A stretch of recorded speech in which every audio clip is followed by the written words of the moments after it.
Muy buenas tardes, sean bienvenidos al Ateneo de Santander. Hoy se presenta aquí un libro que yo considero que va a ser de obligada lectura para cualquiera que pueda o quiera entender los orígenes más recientes de la ciudad, y me refiero lógicamente a finales del siglo XVIII, XIX y XX, en el que esta ciudad cambió completamente.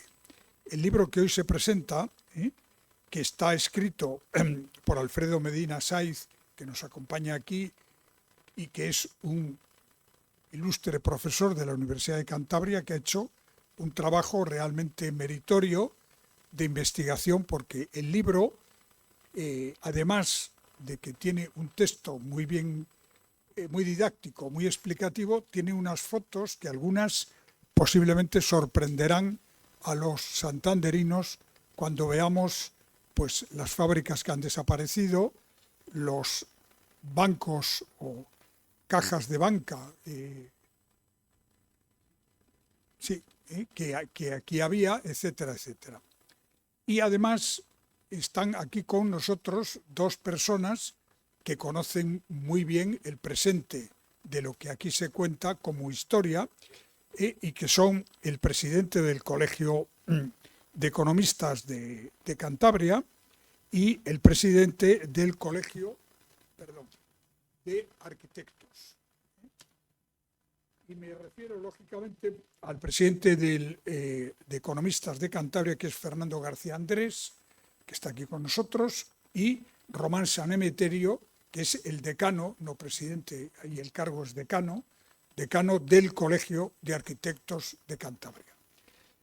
Como siempre, en el Ateneo, después de la intervención de las personas que están en la mesa, que va a estar coordinada por Fernando García Barredo, editor de este libro, bajo el sello de Librería Estudio, y que ya es un sello más que conocido, y no solamente en Santander, sino en toda Cantabria.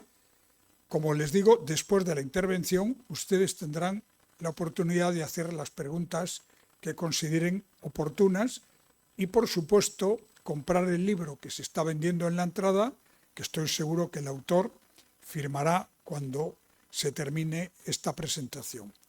Y yo ya sin más les voy a dejar con Fernando García Barredo, que va a hacer un poco la introducción y después las intervenciones. Y a ustedes, muchísimas gracias por su presencia y también a aquellas personas que nos siguen en la transmisión en directo de este acto a través de YouTube y de la página web del Ateneo de Santander. Muchas gracias, Manuel Ángel. Buenas tardes a todos. Bienvenidos, como decía Manuel Ángel, al Ateneo para acompañarnos en esta presentación que hoy vamos a realizar del libro Santander en la época de los grandes negocios y cuyo autor es Alfredo Medina Saiz, que está a mi izquierda, a su derecha, según miran ustedes. Quería simplemente hacer un agradecimiento a diferentes estamentos, empezando por la Dirección General de Cultura del Gobierno Regional, porque apoyó este libro en la convocatoria de ayudas a la edición del año 2025 y aunque se aprobaron y se concedieron a finales de año, hicieron una prórroga y por eso podemos presentarlo ahora todavía en el año 2026. Quería agradecer también tanto a Fernando García Andrés como a Román San Emeterio su disponibilidad inmediata para estar aquí acompañándonos en esta mesa en el momento que les hice la propuesta y que creo que va a complementar perfectamente el trío que van a hacer con el autor, con Alfredo Medina, puesto que este libro, aunque lleve el Santander en la época de los grandes negocios, tiene dos vertientes y aborda dos realidades. Por una parte, la realidad económica de la ciudad desde finales del siglo XIX, 1880 aproximadamente, hasta 1925 aproximadamente del siglo XX. Y tanto lo aborda, como decía antes, desde un punto de vista económico como desde un punto de vista urbanístico. Es un libro que incorpora algunas novedades que yo creo, por lo menos no las había visto publicadas en trabajos anteriores. Se apoya también y toma como base, como contará Alfredo, parte de la bibliografía que ya conocíamos y que estaba publicada y algunos otros trabajos inéditos. pero que presenta esa doble vertiente y esa doble realidad donde conjuga ambos aspectos, y que creo que esto es una novedad y es donde realmente el libro, para mí, desde el punto de vista de editor, tenía mayor interés. Quiero también, enlazando con esto, dar las gracias a Alfredo por presentarme este trabajo, por permitirme trabajar con él y que esto vea la luz. Creo que hemos hecho un buen binomio, que el trabajo le hemos dado un empaque y una realidad que lo pueden ver ustedes en sus manos luego si quieren echarle un vistazo, que tanto el contenido como el continente ha quedado realmente interesante. Muchas gracias, Alfredo. Y poco más que decir, porque Alfredo va a realizar una presentación ahora mismo y a continuación estableceremos un pequeño coloquio en la mesa y después abriremos, como ha dicho Manuel Ángel, el turno a todos aquellos que quieran intervenir y hacer cualquier consulta. Y creo que es un tema que comentábamos antes, que se presta mucho a estas intervenciones porque van a ser distintas realidades las que abordamos. Es una historia de la ciudad relativamente reciente y por familia o por conocidos, muchos quizás se sientan incluso hasta apelados, ¿no?, con todo el contenido de este libro. Pues nada, Alfredo, sin más, te cedo el micrófono y puedes comenzar con la presentación. Muchas gracias, Fernando. Buenas tardes a todos. Muchas gracias a los presentes y al Colegio de Economistas y al de Arquitectos también por su colaboración en esta presentación. Aunque ya he publicado anteriormente otros trabajos sobre Santander, hace tiempo que quería aproximarme a los primeros años del siglo XX, una etapa de la historia de la ciudad acerca de la que existen abundantes referencias bibliográficas, pero sobre la que me parecía oportuno realizar una revisión con un enfoque diferente, centrándome más en los aspectos concernientes al desarrollo urbano de la ciudad. El punto de partida para el trabajo nació del interés que despierta el cambio que se produce en la ciudad al tener lugar la crisis definitiva de las actividades comerciales. Una compleja situación económica que, sin embargo, se vio superada por el decidido impulso de las actividades industriales. El tráfico de harina por el puerto, auténtico motor del desarrollo de la ciudad en los años centrales del siglo XIX, estaba declinando al final de esa centuria. No obstante, el tráfico de mercancías había logrado sustentarse eventualmente con la importación de azúcar, algo lógicamente desaparecido después de la pérdida de las últimas colonias. El puerto entró entonces, por ello, en un momento de cambios. El tráfico quedó sostenido durante unos años por la exportación de hierro y el movimiento de pasajeros. Con ello pudo sobrellevar una compleja problemática de la que fue saliendo gracias principalmente al impulso otorgado a las actividades logísticas, aunque sin alcanzar la relevancia que había tenido con las harinas en el pasado. Aunque el cambio económico se produjo al pasar de un siglo a otro, las bases tienen lugar en las dos últimas décadas del siglo XIX, cuando se crearon varias sociedades que fueron decisivas para el devenir de Santander. Entre ellas destacaron las ferroviarias, que facilitaron las comunicaciones con las provincias costeras limítrofes y con varios puntos del interior de la región. Del mismo modo, la aparición de la Compañía de Abastecimiento de Aguas de la ciudad y una aseguradora contra incendios fueron parte de este impulso que en conjunto tiene un doble aporte. Por un lado, el económico, por el músculo financiero y la contribución a la creación de capitales que representa. Y por otro, la transformación en los modos de vida que supone, impulsando los cambios en la sociedad. Uno de los aspectos que se pueden apreciar con claridad es cómo los creadores de las sociedades mencionadas, que configuraban una tupida trama de relaciones, van a ser los protagonistas del crecimiento industrial en el momento del cambio del siglo. Por ello, los identificamos como partícipes en un claro proceso de acumulación de capital que incentiva el crecimiento económico.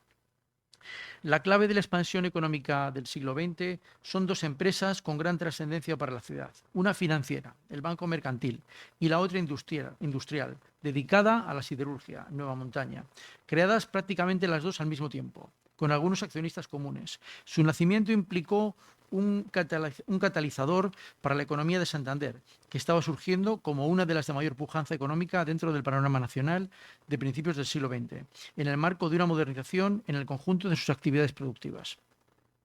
El Banco Mercantil tuvo una gran relevancia porque implicó la transformación de las casas de banca familiares del muelle en una entidad de mayor dimensión y con capacidad para acometer proyectos más ambiciosos. Nueva Montaña significaba la coalición del disperso capital provincial del capital mercantil de Santander y del capital indiano, y por lo tanto es una gran iniciativa regional. Su fundación tiene unas dimensiones que trascienden a la ciudad que la acoge. Puede considerarse el gran proyecto industrial de la burguesía santanderina. Su desarrollo tuvo además implicaciones en la propia modernización de la ciudad, como por ejemplo muestra la intervención de Nueva Montaña en el sistema de tranvías de Santander. Junto con estas destacadas iniciativas, la ciudad vivió el auge de otros sectores económicos. Uno de ellos fue el de las compañías mineras, muchas de las cuales nacieron para la extracción del hierro en los yacimientos del entorno de la bahía de Santander. Las sociedades mineras implicaron una importante agrupación de capitales y en ellas estuvieron presentes destacados miembros de la burguesía santanderina. Pese a ello, las mayores compañías mineras que operaron en la bahía fueron de capital foráneo, incluyendo entre ellas la Horconera, participada por la familia Ibarra.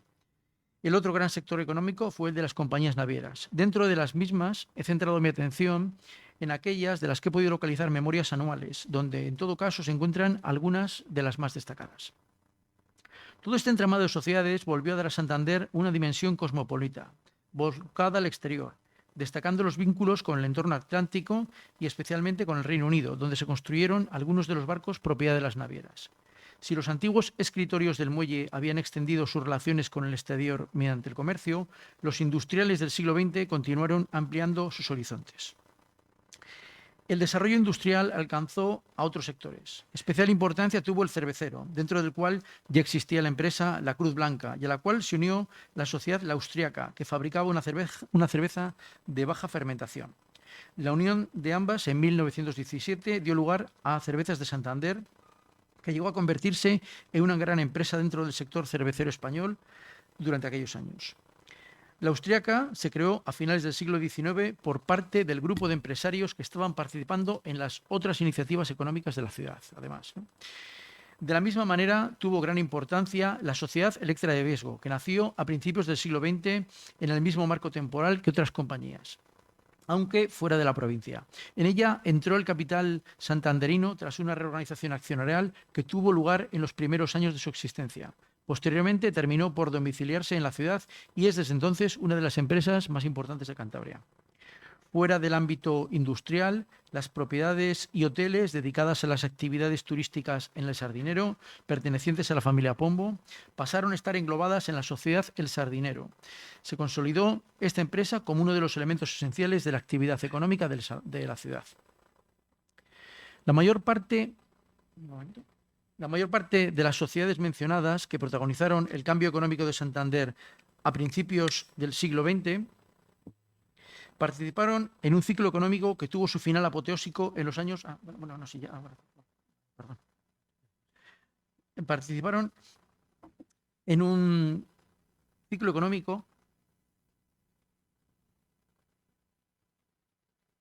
que tuvo su final apoteósico en los años de la Primera Guerra Mundial, salvo el sector minero que alcanzó su auge en los años anteriores a la guerra. En el trabajo se incluyen algunos datos y estadísticas de las sociedades que tuvieron los mayores beneficios empresariales, especialmente los de Nueva Montaña y la Santanderina de Navegación. El caso de las compañías navieras, entre las que se encontraba la mencionada Santanderina, fue especialmente llamativo, puesto que además de alcanzar beneficios extraordinarios a causa de la guerra, vendieron los barcos en el momento en el que estos tenían mayor precio, reportando a la ciudad una cantidad de capital realmente impresionante. En el libro no se ha llegado a plantear el destino de estos cuantiosos capitales. Se puede estimar que una parte importante de los mismos se dedicó a la construcción residencial, especialmente en El Sardinero. Del mismo modo, el consumo fue uno de los grandes destinos de los beneficios de la guerra. Por otro lado, los cambios no fueron tan llamativos en la década de los años 20. Se consolidó el modelo existente antes de que llegara la crisis general en la década de los años 30, en la cual no entra el trabajo. El desarrollo empresarial y económico trajo unas transformaciones urbanas de gran importancia que se han tratado de explicar en ese trabajo. Se realizó el cambio en la línea de los muelles, llevándola hasta la canal del puerto, y se acometió la reorganización del espacio portuario con la realización de la dársena de Maliaño como elemento más destacado. Del mismo modo, se modernizó y reorganizó la red de tranvías que en aquellos años conectaba los municipios de Camargo y Astillero con la red de tranvías de la ciudad. En este contexto, la ciudad se preocupó durante esta etapa de manera primordial por el espacio dedicado a ensanche. Por un lado, se trató de revitalizar el histórico ensanche de Mariaño mediante un proyecto de reforma. En la parte más oriental del mismo se mejoraron las condiciones urbanas del espacio donde estaba la zona de enlace de la estación del ferrocarril del norte con el resto de la ciudad y se realizaba la estación de los ferrocarriles de vía estrecha. El resto del espacio del ensanche avanzó en su progresiva consolidación y urbanización, aunque estuvo caracterizado por una escasa presencia de viviendas. En realidad fue ocupado principalmente por almacenes y actividades industriales. Por otro lado, nació el ensanche por el este y el noreste de la ciudad, conocido popularmente como el ensanche del Sardinero, un notable ejemplo de ensanche suburbano. En 1923 se trató de que ambos ensanches quedaran consolidados como el ensanche general de la ciudad, pero solo se aprobó la reforma del ensanche de Mariaño, quedando postergada la aprobación del proyecto para el Sardinero hasta 1925 por la presión de los propietarios. Precisamente, el ensanche del Sardinero tiene una atención especial en el trabajo, debido a diversas circunstancias que se plasmaron en su devenir y de las que hay escasas referencias en la bibliografía existente sobre la ciudad. En primer lugar, destaca su origen, ligado al complejo pleito de la Alfonsina, la histórica finca de 30 hectáreas, emplazada en el Sardinero, en los que pueden ser considerados los mejores terrenos de Santander.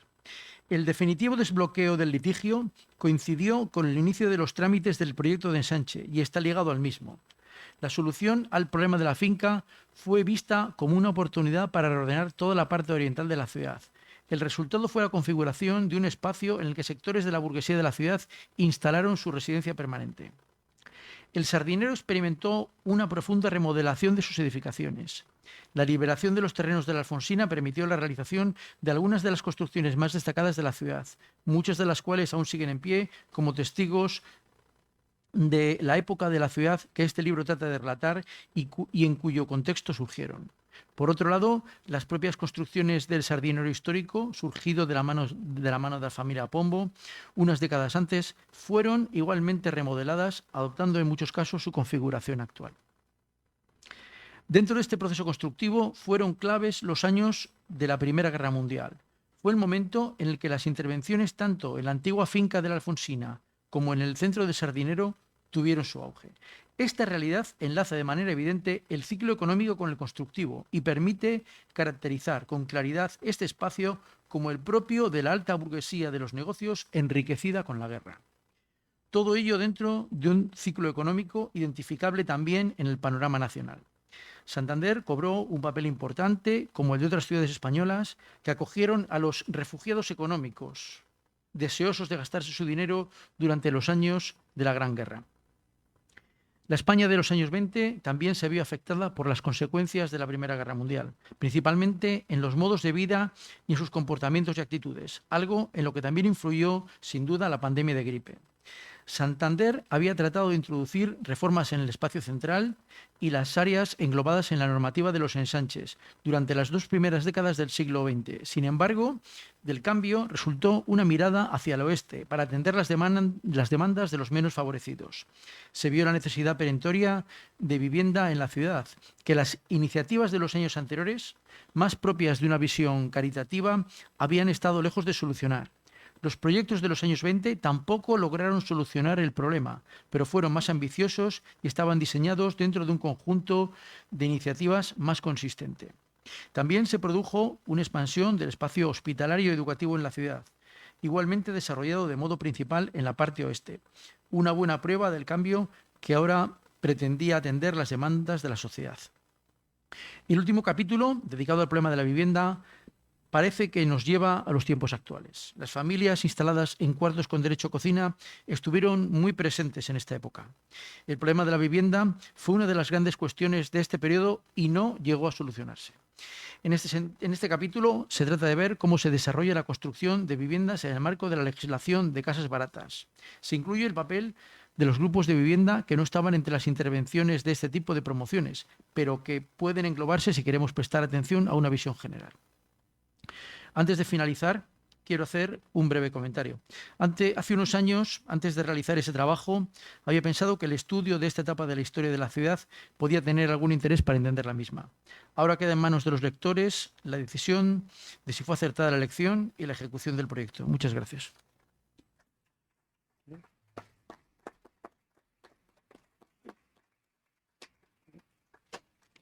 Bueno, muchas gracias, Alfredo, por esta somera presentación, porque el libro cuenta muchísimas más cosas de estas que nos has dado cuatro pinceladas.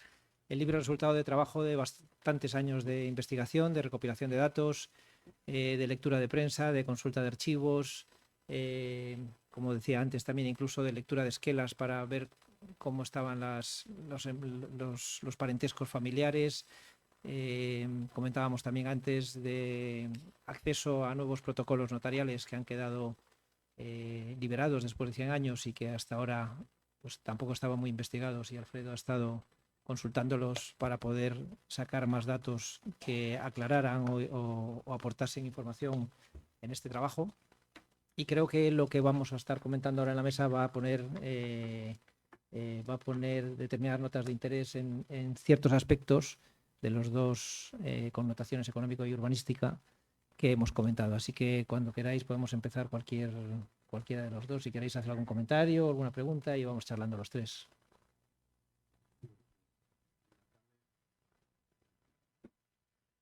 Bueno, pues para mí es un placer estar hoy aquí en esta tertulia, y sobre todo porque me ha permitido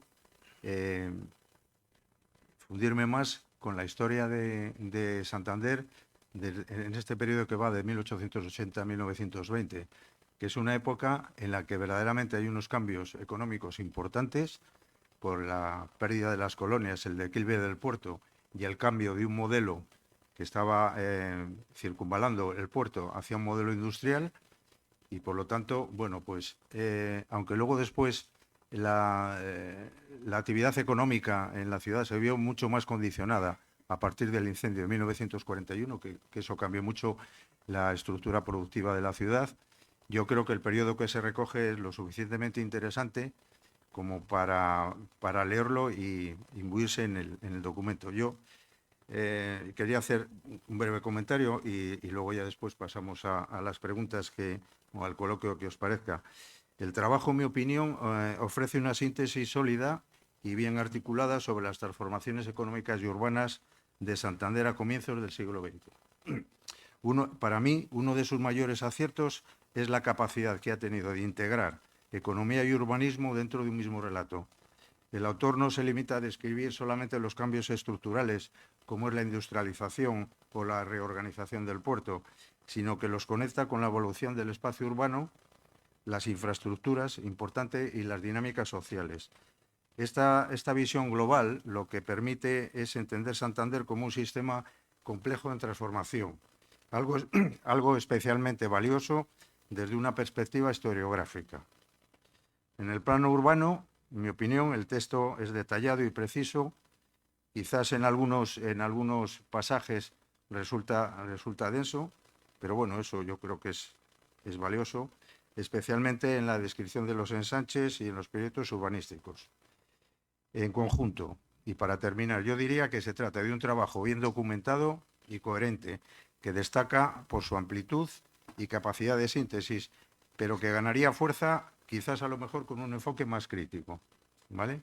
Una mayor atención a los conflictos sociales y una valoración de la problemática más profunda en los procesos que describe. Eso sería un poco la síntesis que hago yo de la lectura del libro, pero insistir en que merece la pena porque a mí por lo menos me ha puesto de manifiesto el conocimiento de la ciudad en esta época en la que tenía una visión pues un poco lejana, ¿no? Tomamos nota porque esto puede ser un segundo volumen, Fernando. Sí, bueno, así que yo creo que sí. Nos quedamos con ello.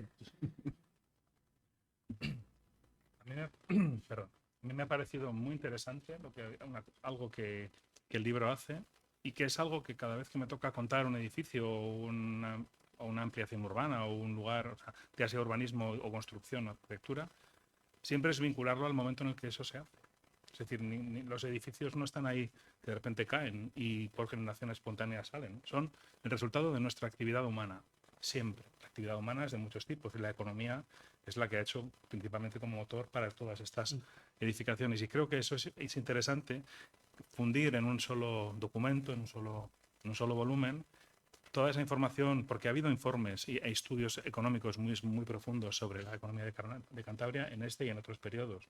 Y ha habido muchos estudios también sobre el desarrollo urbano, la arquitectura.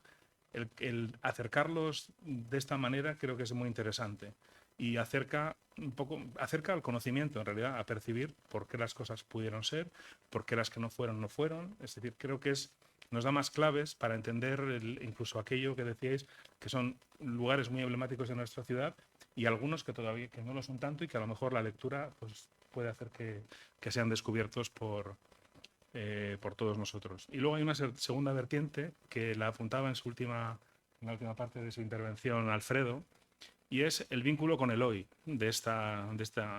porque esta dinámica de aproximarnos a la ciudad desde la economía o desde lo que sucede, ese vínculo con el hoy lo tenemos también en ese capítulo. Él decía el de la crisis de la vivienda, pero no solo, lo tenemos en todos los demás capítulos también. Podemos ver muchos vínculos con la actualidad, de qué sucede, de qué no sucede, de qué razones puede haber. Los contextos son diferentes, pero son ámbitos interesantes. Para explicar esto que estoy diciendo respecto a lo del presente, a mí mucha gente me pregunta ámbitos, esto no es del libro, pero creo que permite entender el libro un poco mejor.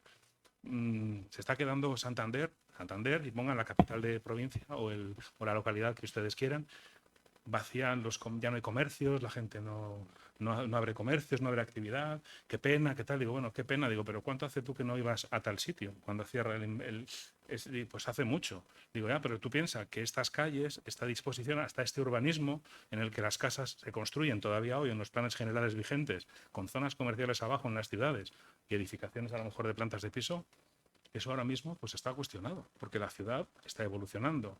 Nosotros dejamos de comprar o de hacer un cierto uso del espacio público y el espacio público cambia completamente. Y no estamos hablando de esto en términos de revolución, pero es una revolución urbana la que estamos viviendo ahora, desde hace unos cuantos años. Dentro de ciertos siglos o ciertas décadas nos estudiarán y creo que, bajo mi punto de vista, verán que aquí hay una transformación revolucionaria en el ámbito del urbanismo en el que las ciudades dejan de funcionar. Las ciudades, en este caso estoy hablando de las ciudades europeas continentales, más bien, no hablo de todo Occidente ni de otras culturas, hablo de la nuestra, obviamente. Nuestras ciudades van a cambiar porque nuestras formas de consumir y de usar el espacio y del territorio han cambiado radicalmente. Y esto habla justamente de esa simbiosis y de esos cambios de hace 100 años. Entonces, es quizá yo creo que una aproximación muy interesante para acercarse a este libro. Saber que lo que vamos a entender es qué actividad teníamos nosotros y qué resultaba de esa actividad humana en una ciudad como Santander en aquel momento. Ese sería el enfoque que yo querría dar a esta pequeña intervención. Gracias. Bien, bueno, pues muchas gracias por vuestras palabras. Bueno, hombre, la verdad es que el libro, surge, yo creo que tampoco lo he explicado así mucho y tal, pero vamos, la verdad es que es verdad que yo, por ejemplo, una de las claves está en el Sardinero, ¿no? Yo me paseaba mucho por allí. Y claro, pues hombre, veías esas mansiones y tal, y esto tal, ¿cuándo sale? ¿Quién la hizo? ¿Quién era tal? Entonces, claro, realmente esas personas, claro, cuando se hacen esas residencias, claro, realmente es ese consumo que se produce durante los años de la guerra, porque la mayor parte están hechas a finales de los 10, principios de los 20 y tal. Entonces, realmente, pues sí, había referencias arquitectónicas en la literatura, tal, pero o sea, realmente yo no veía una explicación, no se llegaba a decir, bueno, esto realmente hubo una concentración en una serie de años determinados. Realmente aprecié esas cosas y bueno, luego también empecé también por el tema de la Alfonsina, ¿de acuerdo? Entonces, ahí empecé a ver cosas y claro, vi que eso era susceptible a ser trasladado a algunos aspectos de la ciudad, porque bueno, también, aunque se transforme una parte, por ejemplo, del Sardinero, también luego hay intervenciones en la zona de la Plaza de Numancia o hay intervenciones en la zona de Maliaño y tal. Y entonces, bueno, pues ya eso me lleva a buscar una explicación más general que, bueno, y entonces, bueno, pues ya empecé a buscar ya, porque claro, en un principio a lo mejor eran búsquedas más puntuales, pero luego ya me obligó pues a búsquedas más generales en protocolos o en la prensa o tal. Realmente, bueno, pues ese es un poco el origen y sí, he tratado de buscar y enlazar esos dos aspectos, que es lo que más, lo que más novedoso me parecía. Hombre, respecto a los aspectos sociales, hombre, he tratado una parte de los aspectos sociales. Bueno, pues toda la parte de la demanda de las me apareció, porque es que eso se ve muy bien en la prensa de la época, cómo hay un cambio, después lo he querido decir ahora en mi intervención, pero hay un cambio, es que no nos lo imaginamos, es que la sociedad antes de la Primera Guerra Mundial, pues es que bueno, era una época que se llamaba la Belle Époque, la bella época, la Belle Époque. Entonces, claro, ahí pues había muchas desigualdades sociales, se estaba un poco pendiente de otros asuntos. Y sin embargo, de repente, pues acaba la guerra. Hay un montón de gente que muere en la pandemia de gripe, que hay otra pandemia, es mucha más gente que en la que tuvimos nosotros. Y entonces, claro, ahí de repente se dicen, bueno, si no tenemos hospitales, si es que lo que hace falta después de la gente que ha muerto en la guerra y tal, bueno, pues hace falta la importancia de la educación. Entonces se ve un cambio terrible. Entonces, por ejemplo, las leyes de casas baratas que se habían hecho en las primeras, en el año 1911, prácticamente no habían tenido incidencia. Y es después de la guerra que hay una incidencia, o sea, que deciden construir un montón de viviendas.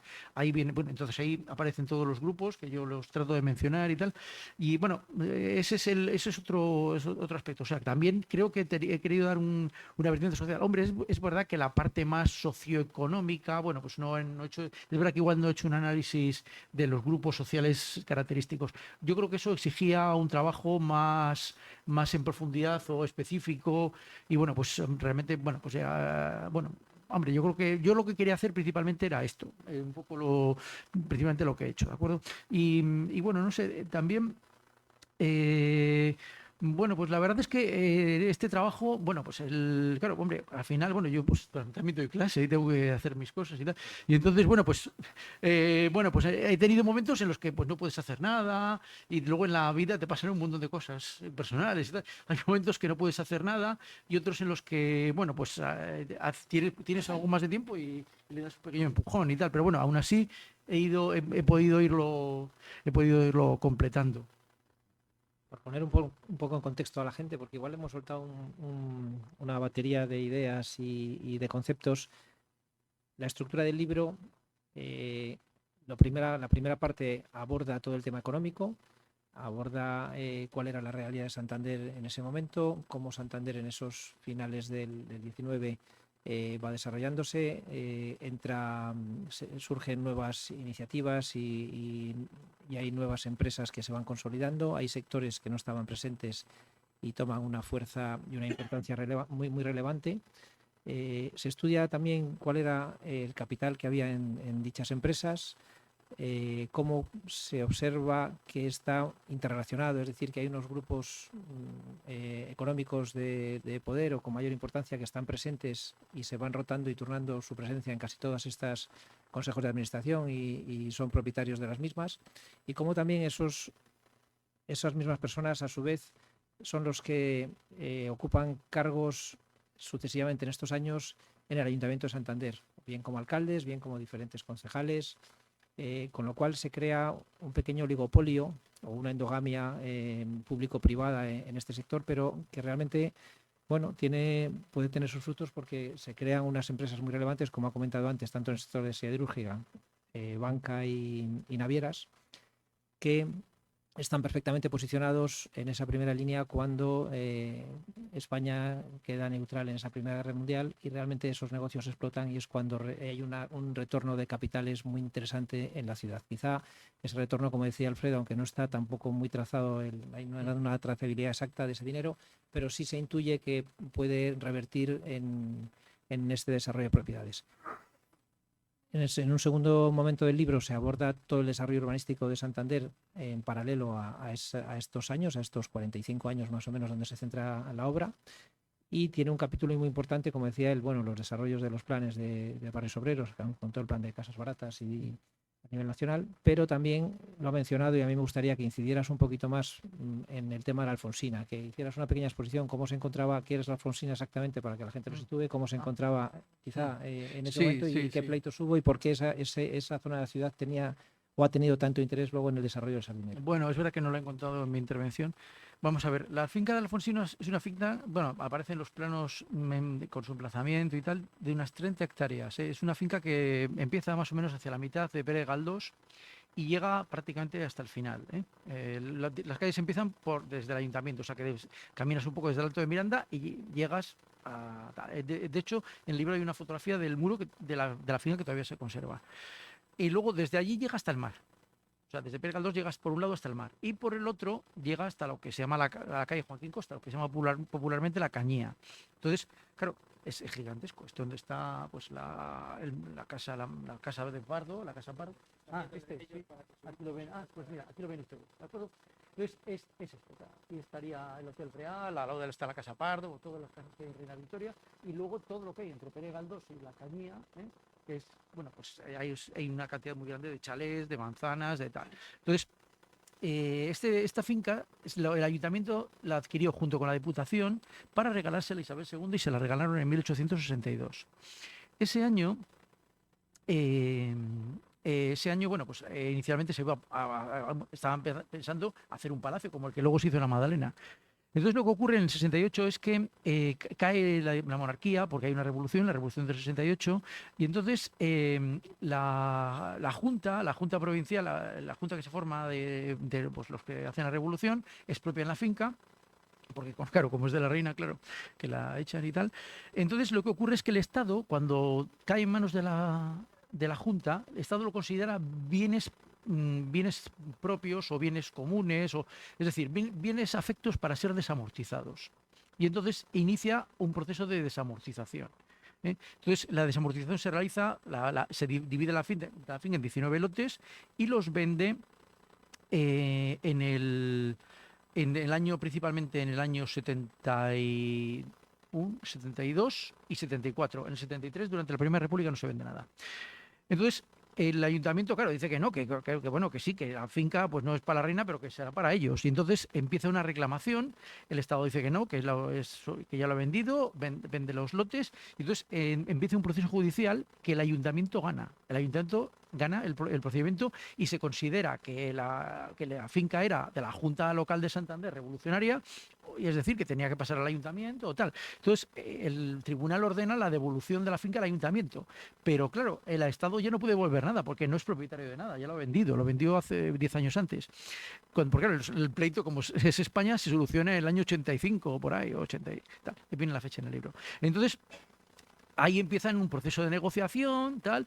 El ayuntamiento él recibe, porque el Estado le entrega a la península de Magdalena, hay acuerdos, le da la zona, por ejemplo, donde está el ayuntamiento actual y la Plaza de la Esperanza, allá había un convento. Claro, eran bienes también desamortizados. Esos estaban todavía en manos del Estado y les fueron entregados. No, el ayuntamiento, nada. No, sí, los cogió y, bueno, los intercambió, le dio al Estado unos para hacer el cuartel de María Cristina, que estaba en el Paseo de Altamira, en lo que antes era General Dávila.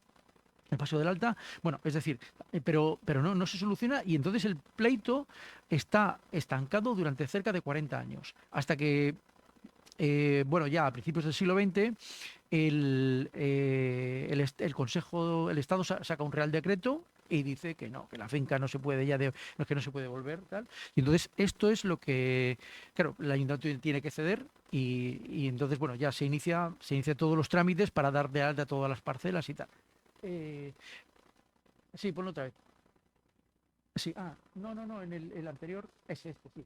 En la finca, el marqués de Robrero, que era uno de los propietarios, ya había empezado a construir casitas. Yo creo que pues una de estas era la de Pere Galdós, que le vendieron una casa y tal. Entonces, pero claro, todo esto se paraliza, no se puede hacer nada. Estas son las primeras, el marqués de Robrero, que compra por esa zona, es el primero que empieza a parcelar y a vender.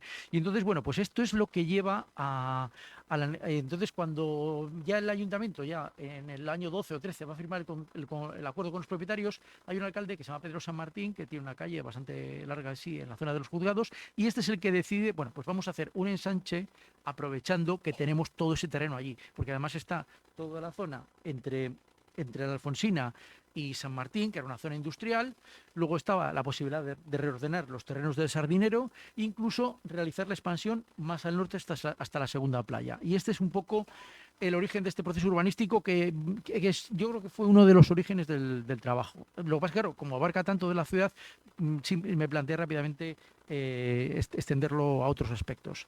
Y bueno, la verdad es que realmente es un problema que cuando lo lees, cuando te vas entrando de los documentos, te quedas como diciendo, bueno, menudo lío, tal. Bueno, el ayuntamiento, esto lo conté en el libro, el ayuntamiento cogió como abogado a Germán Gamazo, que era un político muy famoso de la época y además abogado. En aquella época había muchas puertas giratorias. Entonces, este señor, que era del Partido Liberal, que ocupó diversos cargos de ministro en los gobiernos de Sagasta, de a finales del siglo XIX, este señor estaba casado con una miembro destacada de la burguesía santanderina. Porque, claro, entonces se ve que el ayuntamiento estaba detrás, porque lo que ocurre, y esto también está un poco curioso, que es que los adquirentes de la finca en los primeros momentos, no eran de los más destacados entre la burguesía, aunque eran luego, sí, eran la familia del Marqués de Robrero y tal, no eran de los más destacados, sino que eran, gente que tenía dinero, que en los años 70, cuando se hizo la operación, era uno de ellos, un notario era propietario de 6 lotes, o sea, que era una persona que no pertenecía un poco a lo mejor al centro del sistema, como podían ser los Pombo o otras familias, o los Abarca o tal. Y entonces estos son precisamente los que impulsan decididamente el pleito, apoyados por Gamazo, que gana el pleito, claro. Sí. Bien, a mí me gustaría que quizás profundizaseis un poco en el tema de las infraestructuras, el ferrocarril, ¿no? Desde el fracaso del ferrocarril Santander-Alar, el Santander Mediterráneo, ¿qué pasó ahí? Bueno, vamos a ver. No sé si alguno lo lee, igual le molesta. Yo he calificado, voy a decirlo porque claro, como lo he puesto ya, yo he calificado el Santander Mediterráneo como una quimera. Era un poco quimera, Vamos a ver, el ferrocarril de Alar fracasa, quiebra y tal, pero bueno, el ferrocarril de Alar queda en manos de la compañía del ferrocarril del norte, que era una compañía que tenía un montón de ferrocarriles en toda España. Para los que igual no lo saben, la Renfe es una creación de los años 40 del siglo XX. Antes los ferrocarriles eran empresas privadas, como los ferrocarriles de vía estrecha. Entonces, el ferrocarril del norte, que por cierto, uno de los principales propietarios era el Marqués de Comillas, era de Santander. Entonces, lo que ocurre ahí es que el ferrocarril es importante para el traslado de la harina, de los productos de Castilla. Pero es que lo que ocurre es que de repente el puerto se queda sin comercio. El puerto se queda sin comercio. Entonces, claro, porque el puerto se abastece de su hinterland. Ahora mismo el puerto ya no exporta harinas ni lana, que es lo que exportaba en la Edad Media. Exporta coches. Los coches que se fabrican, pues en Valladolid o tal. Entonces, claro, de repente dicen, bueno, vamos a llevar el hinterland, que no es Castilla, vamos a llevarle hasta Valencia y tal.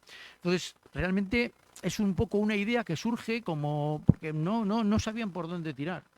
Y en realidad el proyecto, cuando lo diseñan, no tienen bien planteado cómo va a producirse la entrada en Cantabria, que es por lo que el proyecto al final no funciona, porque luego se hace el túnel de la Engaña, cuando se hace muchísimo después. Hay que tener en cuenta que este proyecto surge en los años 80 del siglo XIX.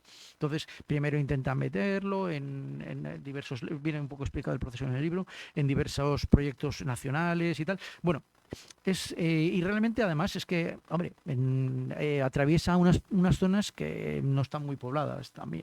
Hombre, igual lo del ferrocarril de Valencia si llega a haber terminado y hubiera estado bien organizada la cabecera, es decir, la entrada en la provincia de Santander, pues igual hubiera funcionado, pero bueno, era enormemente complicado. Entonces, la verdad es que el ferrocarril, pues no va a funcionar luego durante el siglo XX, no va a funcionar, y en realidad lo que hace es que Cantabria tiene un cambio muy importante, porque ya no es que Santander es el puerto de Castilla, está unido a Castilla por los caminos, por el ferrocarril y tal, pero claro, el cambio importante es que Cantabria pasa a ser una provincia con una importancia industrial verdaderamente destacable. Entonces, claro, esto es un cambio de dinámica que realmente, durante el siglo XX las provincias castellanas, hombre, languidecieron bastante.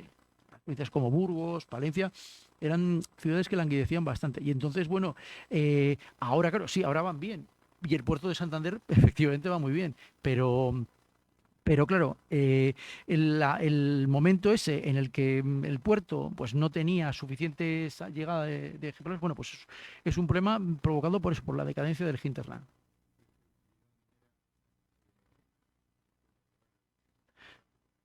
Bueno, vamos a ver. Bueno, los cálculos que hay, que da Gerardo Cueto, que es un profesor de la Universidad de Cantabria, y lo dan otros autores, creo que hablan de 1 millón de toneladas de hierro en la primera década del siglo. Bueno, bueno, pues de repente, bueno, pues incrementa.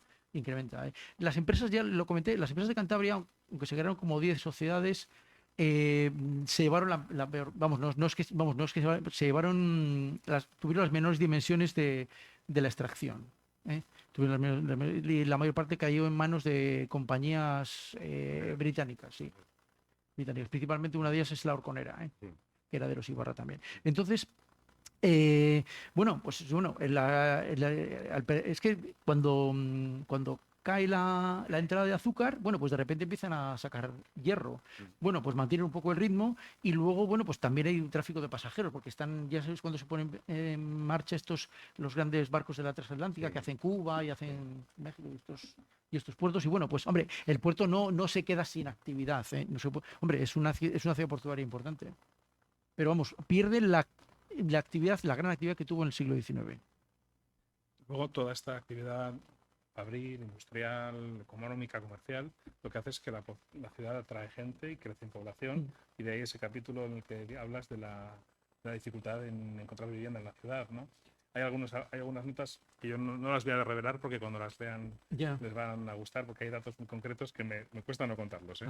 Pero sí me parece interesante que hablemos un poco de esto, ¿no? De la dificultad que hay para que se construya vivienda en principio bajo la ley de casas baratas, que al final acaban abarcando a la clase media, y es ahí donde tiene un poco más de éxito, pero siguen siendo entidades particulares que ofrecen rendimiento a sus participantes, incluso aquellas que parecen benéficas ofrecen 4%, 5% de interés a los que van participando en ellas. Entonces, pero no tienen el éxito que pueden tener, no digo ya en otras ciudades de España que lo tuvieron más, pero incluso en otros lugares vecinos como Francia o como Reino Unido, en el que las sociedades a veces son incluso públicas, o cooperativas. Es decir, hay algún ejemplo de cooperativa también, pero son escasos. O sea, tenemos un pequeño crisol de modalidades, pero muy poco éxito en ninguna de ellas. Sí. Bueno, parece ser que, bueno, una de las causas es que el ayuntamiento no colaboró esto un poco lo cuento algo en el libro, el ayuntamiento no colaboró en la promoción, es decir, porque el ayuntamiento ofreció en Burgos o en otras ciudades un suelo para la construcción de viviendas. Entonces, claro, si tú tienes que pagar a un propietario por el solar, pues hombre, esto encarece evidentemente. No obstante, los chalés de la Tierruca, pagaban una renta durante 15 años. Ahora pagamos hipotecas de 30. O sea, que realmente lo que ocurre es verdad que probablemente el sector de la construcción, a ver, esto igual no estaba tan desarrollado como puede estarlo ahora, ¿de acuerdo? Realmente el impulso auténtico de la vivienda es cuando en el franquismo, por ejemplo, se hace toda la vivienda, sobre todo la vivienda subvencionada, que el Estado soltó dinero para que los promotores construyeran. Se hizo una vivienda de una calidad malísima. Pero claro, eran gente que muchas veces venía de áreas rurales, que a lo mejor venía de zonas que a lo mejor venía de casas que no tenían baño. Claro, llegaban aquí a Santander a una casa, a lo mejor era de 50 metros o 60, pero que ya tenía baño, sus cocinas, sus habitaciones. Entonces, realmente, y luego la política de casas baratas tampoco le cuesta mucho ponerse en marcha, porque en los primeros años había una normativa que exigía que para vender las viviendas estas tenían que ser viviendas unifamiliares tipo chalet. Entonces, claro, cuando el Estado cambia la ley es cuando, por ejemplo, se hace el barrio obrero del Rey, pero realmente luego no hay más iniciativas. Entre la falta de suelo y lo complejo que a lo mejor les resultaba, luego es verdad que a partir del año 30, con el crack de la bolsa y la crisis general en la economía occidental, en la economía mundial, yo creo que la situación se complicó bastante. Es decir, no habían hecho las actuaciones en los años anteriores. El ciclo de los años 20 es un ciclo que dura menos, y entonces, claro, pues la cosa se atasca bastante. No sé, a diferencia de las épocas anteriores, en esta época que tratas en el libro, no proliferan cantidad de industrias de distinto pelo. Está ahí la Iberotanagra, Nueva Montaña, Talleres Corcho, Ya. etcétera, etcétera, ¿no? Yo creo que en esta época se concentra una cantidad, o sea, que hay como, yo vislumbro en el libro mucha iniciativa empresarial, ¿no? Sí, bueno, Quizás.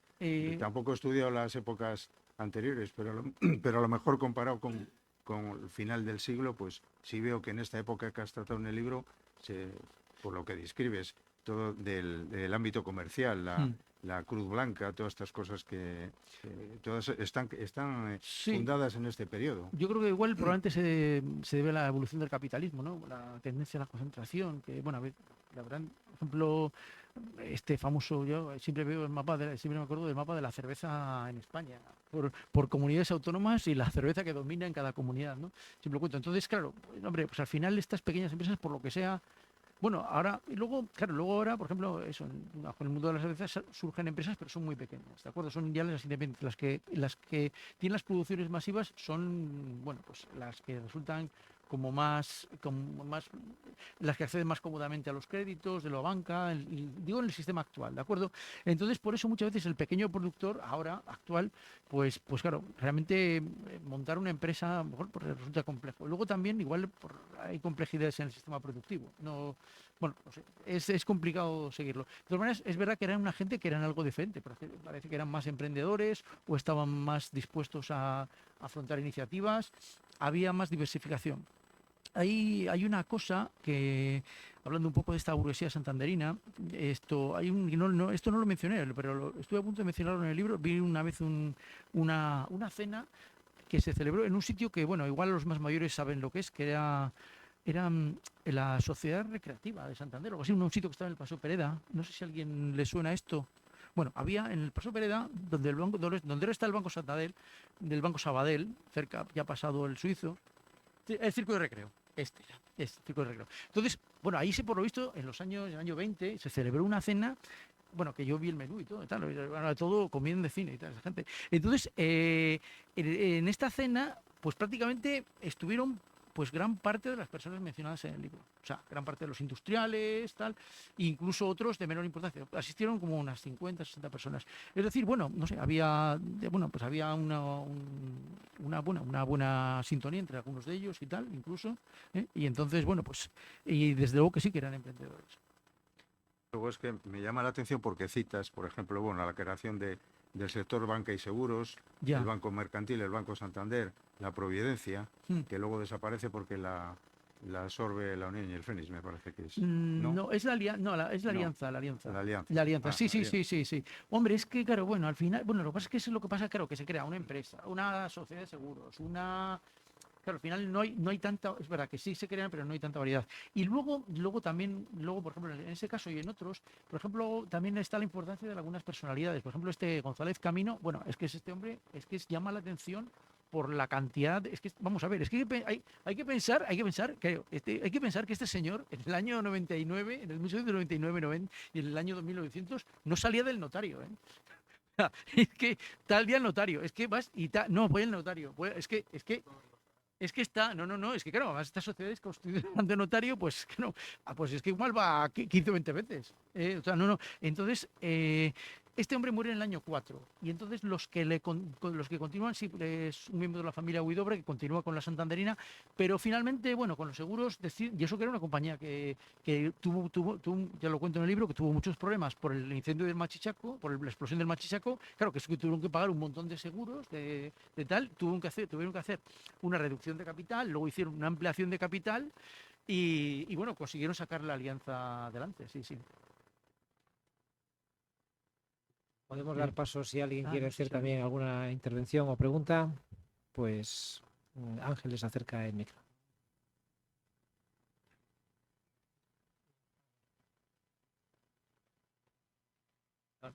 No pasa nada. Ahora, vale.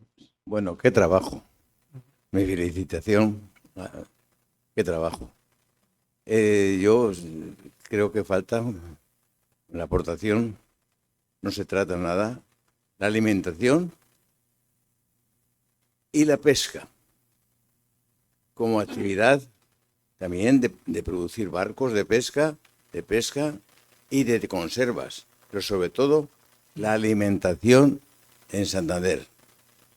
De dónde venía, cómo venía, de América, de Castilla, de los distintos puertos o de las huertas de Cueto y alrededores. En fin, sería para agregarlo. Mi felicitación y muchas gracias, pero yo creo que ese punto es muy importante porque coincide con la economía. Claro, la economía es la que marca qué es lo que se está comiendo y cómo se está viviendo. No lo tratamos casi nunca y es un hecho de vida. De todas formas, felicitaciones y muchas gracias. Bueno, lo tendré en cuenta. Muchas gracias. No sé. Estaba allí.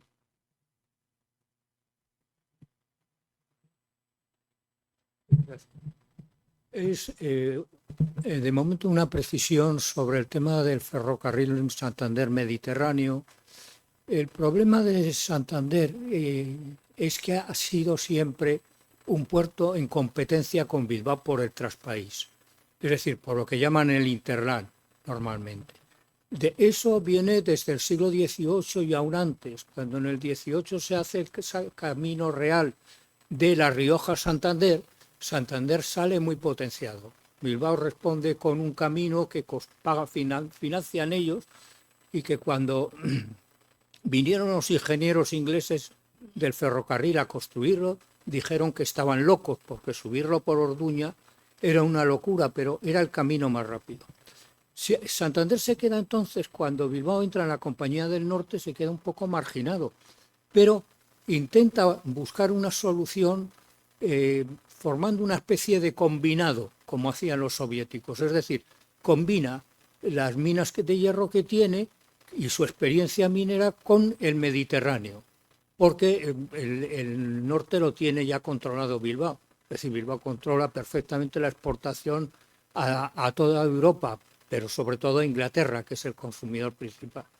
Entonces, el problema que tiene es construir un ferrocarril que le lleve al Mediterráneo, es decir, que acorte toda la vuelta a la península para surtir el Mediterráneo. Bien, el ferrocarril Santander Mediterráneo fracasa porque tiene una política de conflictos entre Bilbao y Santander. Bilbao hace todo lo que puede para que ese ferrocarril no se construya. Y los años 20, que es cuando más interés hay en todo el plan de ferrocarriles de aquella época, están llenos de panfletos. Aquí en Santander no he podido consultar panfletos del siglo XX porque, como todo se quemó en el incendio, hay veces que no hay manera de conseguir nada. Pero en Bilbao he encontrado muchísimos denunciando la política del otro y poniendo dificultades. Además, había una comisión de Bilbao en Madrid dedicada a bloquear el ferrocarril Santander Mediterráneo. El problema es que hubo desidia en la construcción del ferrocarril, porque fue demasiado lenta, y al ser demasiado lenta, pues no, llegó que los tramos principales no estaban hechos.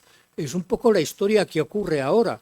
Es decir, ahora mismo estamos viendo cómo el ferrocarril de alta velocidad va tramo a tramo, pero con unos periodos muy largos de diferencia, que no sé si le va a dar a Revilla tiempo a ver el ferrocarril de alta velocidad en Santander, porque tiene la misma edad que yo y no sé si vamos a durar tanto.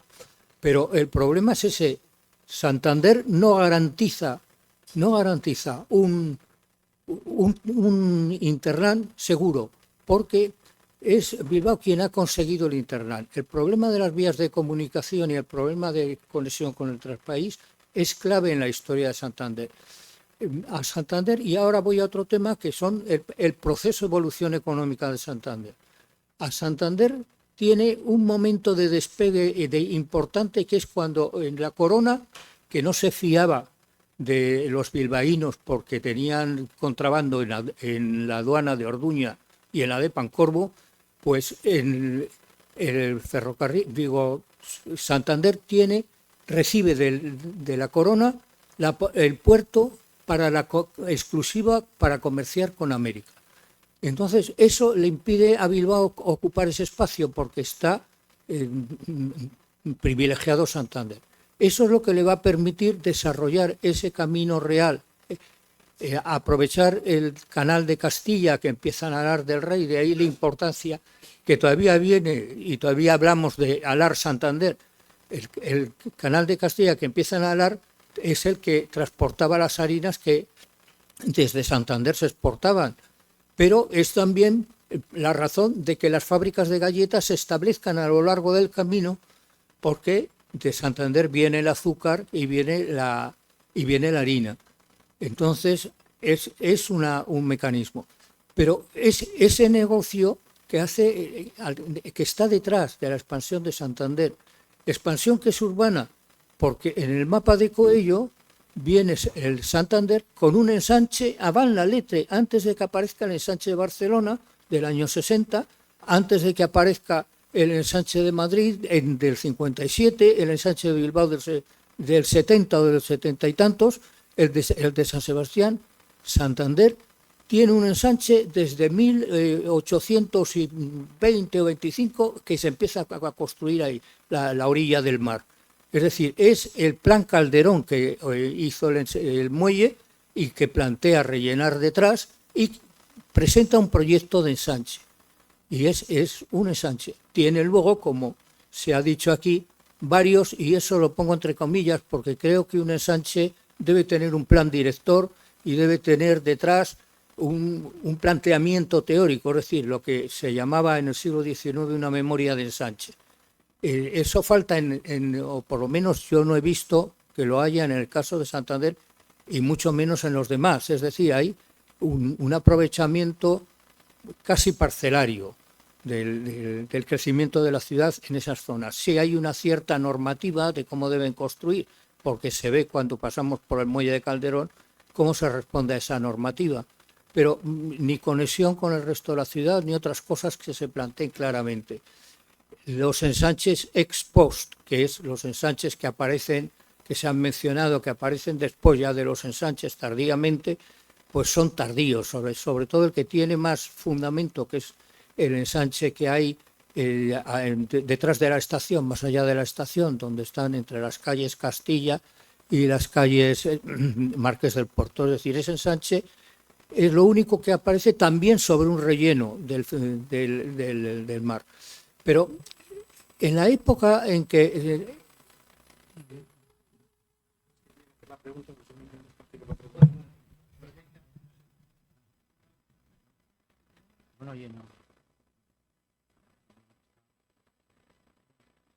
Gracias, Luis.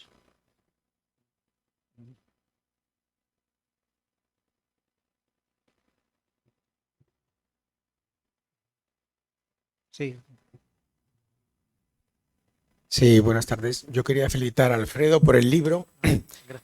Te invito a que dejes la docencia y te dediques full time a hacer libros porque los haces muy bien. Ya, bueno. Y quería preguntarte... Tampoco me dedico a la bolsa a full time. Quería preguntarte, Alfredo, me ha interesado esto de la Alfonsina, cuando dices que en el 68, claro, se queda con ello el Estado y se lo quitan a la Casa Real, a la reina, en este caso. Desde que la ciudad le regala esto a la reina hasta que se lo quitan en el 68, en 1868, ¿sabes si la Casa Real hace algo en esos terrenos o son vírgenes hasta entonces? No, Gracias. los terrenos prácticamente están sin ocupar, no. No, la Casa Real no. Yo, a mí no me. Vamos, yo no he encontrado nada, ninguna información sobre esa. Es que hay que tener en cuenta que hay una crisis económica bastante fuerte, la crisis del año 64, 65 de los ferrocarriles, la situación, de hecho la reina acabó cayendo, claro, o sea que igual, de todas la reina ya veraneaba en San Sebastián, ¿eh? Es que, a ver, el problema es que los reyes ya veraneaban siempre en San Sebastián, entonces, bueno, pues Santander quería lo de la residencia para que los reyes vinieran durante algún parte del veraneo aquí. De hecho, Alfonso XIII venía los veranos, pero venía 2 o 3 semanas, o 4, no venía mucho más. Yo te voy a hacer una pregunta que tiene que ver con Alfonsina, que creo que a lo mejor, no sé si lo sabrás o no. Es muy sencilla. ¿El nombre se lo pone en la corona o se lo pone en Santander? A la finca, porque Alfonso, imagino que el nombre de la finca... Pues es que yo la verdad, exactamente, bueno, la verdad es que no lo sé, porque, bueno, a ver, porque quiero decir que es que la gestación de la Alfonsina y de eso no, o sea, yo lo he valorado menos, porque a efectos, para mí lo que me interesaba era lo que pasaba con la finca, bueno, he un poco seguido el pleito, claro, por tal, lo que pasaba con la finca luego, cuando al final ya se pone en construcción. Bueno, yo no me quiero quedar sin hacer una pregunta quizás para vosotros dos, ¿no? Sobre el tema del urbanismo. ¿Qué consideráis? ¿Que el urbanismo de principios de siglo era más racional que el que tenemos ahora? ¿O qué opinión tenéis? Pues Yo creo, no es por nada, por ejemplo, ahora que veo el barrio obrero del Rey, que son casas de 2 alturas, y luego los bloques que están hechos en General Dávila con 6 alturas, que son muy como los del barrio San Francisco, que están enfrente prácticamente, hombre, pues es que no hace falta más que verlo. Son mucho más masivos y tal. En esta época, bueno, pues yo creo, en el libro se habla algo de algunas de las perspectivas urbanas que la ciudad busca, y tal. Bueno, pues el teatro, con el teatro Pereda, la que hay también con la Gota de Leche, en la calle Florida. Bueno, pues hay intentos de hacer una ciudad como más abarcable. yo te diría que comparto algo que ha dicho el caballero hace un rato, y es que ha habido un urbanismo, tanto aquellos años como quizá más reciente y no tan lejos, muy parcelario. Es decir, yo creo que es algo que comparto. Es decir, los lotes están hechos, se pueden agrupar, se pueden dividir, pero no van a veces mucho más allá. Y a veces son urbanismos de pieza, ¿no? Al final encontramos piezas de arquitectura muy valiosas en una ciudad, pero que no son tanto el resultado de una planificación concreta, ¿no? Se le puede echar en falta bastante, quizá también por la propia dimensión de la ciudad, que era grande en su cabeza y no era tan grande luego en realidad, y era muy compleja también en su orografía, pero se podría haber resuelto, ¿eh? Hay otras ciudades que hicieron otros planeamientos que pudieron hacer, pero creo que fue una aproximación más parcelaria de aprovechamiento y un poco desconectada a cada vez, es como un poco por espasmos, o sea, no se resuelven bien esas conexiones. Eso es lo que yo podría... Bueno, una cosa que quería decir en relación también con lo que dijo Luis, que es que, hombre, aunque, claro, es verdad que el ensanche del muelle, claro, no tiene, no tiene un proyecto unitario. Hombre, lo que ocurre es que sí que consigue con el Paseo Pereda y con las diferentes intervenciones consigue una cierta unidad. Yo he sacado un plano que creo que un poco se ve, y luego consiguen hacer una buena aceptable conexión con la calle Santa Lucía por el norte y que cierra todo el conjunto, vamos, pero bueno, es verdad que no era un ensanche como tal, lo llevamos aquí así en Santander, es verdad. Y luego, si me permites, sí. Al final la dinámica económica buscó también la facilidad del terreno llano rellenando una bahía que tenía a sus puertas, es decir, no hubo una aproximación de verdad al territorio sobre lo que se estaba implantando.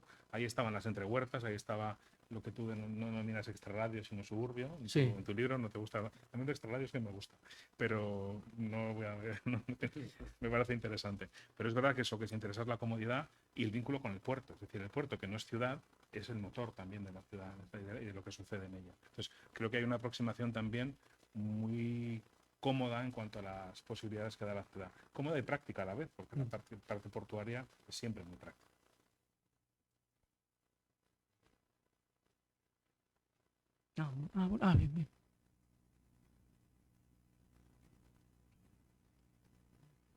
Bien. Gracias por la exposición.